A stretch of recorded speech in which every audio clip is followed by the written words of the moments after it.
रांची के tribal research institute की एक रचनात्मक लेखन कार्यशाला में आमंत्रित हूँ। यहाँ कल एक किताब का लोकार्पण किया गया, समकालीन आदिवासी कविताएं, रुद्रचरण मांझी और ज्ञानती के संपादन में।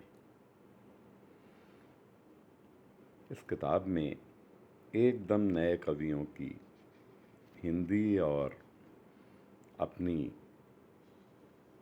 जो मातृभाषा है उसमें लिखी कविताएं हैं।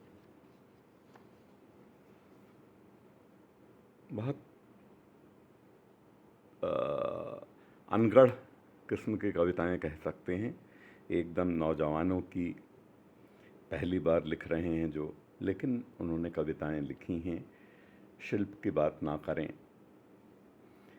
धीरे धीरे पकता है, लेकिन इसमें कुछ कविताएं अपनी अनगढ़ता में भी बहुत अच्छी कविताएं मुझे लगी। एक कविता जो मुझे सबसे अच्छी लगी, संयोग से ये इस संकलन की शायद सबसे पहली कविता भी है, समीर मुंडा की। किसने कहा कभी काले कलूटे तो कभी गंवार जंगली? किसने कहा? गैर आदिवासियों ने कहा। कभी अनपढ़ गंवार तो कभी देहाती शराबी? किसने कहा? गैर आदिवासियों ने कहा। कभी भविष्य को ना चिंता करने वाले तो कभी छोटी सोच वाले? किसने कहा? गैर आदिवासियों ने कहा।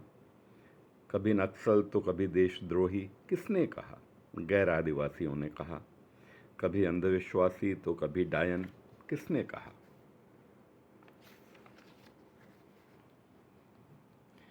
गैर आदिवासियों ने कहा।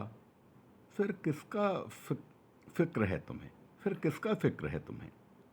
तुम जो भी कुछ करोगे वे कुछ ना कुछ ज़रूर कहेंगे। तुम जो भी कुछ करोगे वे कुछ ना कुछ ज़रूर कहेंगे। इसलिए डरो मत, आगे बढ़ते जाओ। डरो मत, आगे बढ़ते जाओ। विचार के स्तर पर यह कविता मुझे बहुत अच्छी लगी, और ये जो आदिवासी कविता के नए स्वर हैं ये आगे बढ़ें, इस शुभकामना के साथ मैं इस कविता को अपने साथियों के साथ साझा करना चाहता हूँ। शुभकामनाएं मेरी।